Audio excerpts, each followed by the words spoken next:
U promovua para ditën e sotme në zharrës të Bashkisë Patos, libri Djegjet dhe shërimi i tyre, i autores Elmira Rama, një botim që sjell përvojën shumë vjeçare të mjekut popullor Recep Toska në trajtimin e djegjeve dhe plagëve.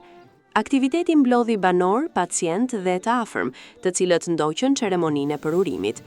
Autoria u shpreh se libri bazohet në histori reale dhe dëshmi konkrete pacientësh, duke përmbledhur eksperiencën ndër vite të Recep Toskës në ndihmë të njerëzve.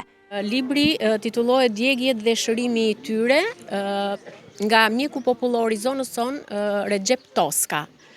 Është një detyrim imi si shkrimtare e zonës për ta pasqyruar dhe për ta promovuar këtë përvojë, këtë histori suksesi, unë do të thoja, të mjekut ton popullor, bazuar në të gjitha përvojat dhe në fakt libri është realizuar nëpërmjet edhe dëshmive të pacientëve, nëpërmjet intervistave gjysmë të strukturuara, si edhe pyetësorëve, të cilët kanë qenë sipas dëshirës edhe anonim, dhe ajo që dua të theksoj është se nuk ka pasur asnjë koment negativ. Ka qenë tejet i vlerësuar, qoftë për shërimin fizik të plagëve, qoftë edhe për mbështetjen psikologjike, pra qasjen e veçantë të mjekut popullor Recep Toska.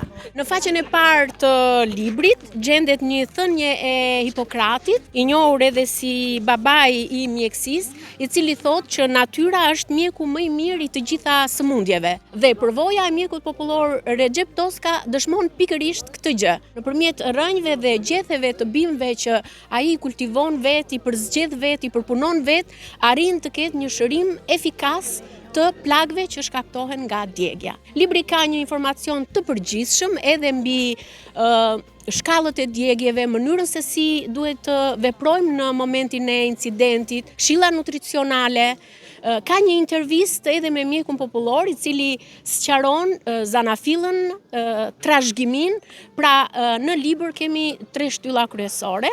Kemi përgatitjen e një recete që është sekret. Është një trashëgimi kulturore familjare, pasi mjeku e ka marrë e trashëgon atë nga nëna e vet, dhe kemi një ndërthurje të mjekimit popullor me infermierin moderne, pasi këtë qasje, këtë efikasitet të shërues të plagëve nga djegja, ai po e trashëgon edhe tek djali i tij, i cili ka mbaruar infermieri moderne, ka një përvojë në Shtetet Evropiane, në Gjermani, dhe tashmë është kthyer pranë të atit për ta vijuar këtë përvojë mjaft të dobishme për shëndetin e njerëzve. Vetë Recep Toska theksoi se puna e tij tashmë njihet edhe jashtë Shqipërisë. Puna ime ka një përvojë për 40 vjetësh që unë u shërbej komitetit dhe nuk kam asnjë lloj disfate gjatë punës. Për çdo gjë unë kam qenë shumë korrekt në çdo kohë, çdo situatë. Kam qenë pranë familjarëve që kam pasur hall. Dhe në çdo kohë unë jam përgjigjur dhe kam punuar me shpirt. Kjo është një që unë me gjithë zemër u shërbej dhe gjatë kësaj pune tani e kam trashëguar tek fëmijët, te djali dhe vajza, te arbri dhe te ina. Unë breth gjithë Ballkanin, si Zvicër, Kosovë, Maqedoni, Greqi, shkoj gjithandeja që kuroj. Kështu që nuk jam vetëm këtu në Shqipëri, dalë, punojnë gjithandeja. Kështu që jam shumë i kënaqur me punën që bëj, edhe ndihem shumë mirë. Ndërsa pacientët ndanë përvojat e tyre mbi ndihmën e marrë. Doktor Recepi, siç jemi mësuar ta quajmë tani, ka vënë një kontribut të gjerë në komunitet, edhe më gjerë, po thuajse.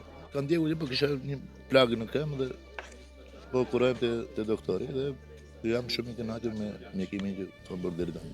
Këta janë më të garantuar se sa te mjekësia që kemi në spitale ku janë. Jam një nga pacientët e hershëm të doktor Recep Toskës, jam ndjekur qysh i vogël nga qumshti dhe fal mjekimit të tij sot jam 30 vjeç edhe nuk ka ngelur thuajse asnjë shenjë nga ndodhia. Përveç të tjerave jam edhe komunitar i zonës ku në Zharës dhe për ne doktor Recep Toska, përveç se një doktor i mrekullueshëm me një dorë dhe me një mjekim që realisht ka lënë shenja të mira në gjithë pacientët që ka trajtuar. Është një vlerë shumë e shtuar e komunitetit si njeri në radhë parë dhe si doktor në radhë të dytë. I urojmë t'i vej sa më mbar dhe shpresoj që emri doktore Xhepi të rritet për gjithë ata që kanë nevojë për mjekime dhe për trajtime në raste djegjesh. Besoj do jetë destinacioni i duhur për të marrë trajtimin e duhur dhe që shenjat e tyre të mos mbesin më në pjesën e fizikut të tyre. Faleminderit. Të pranishmit e vlerësuan librin si një dëshmi të rëndësishme të eksperiencës popullore shqiptare në trajtimin e djegjeve.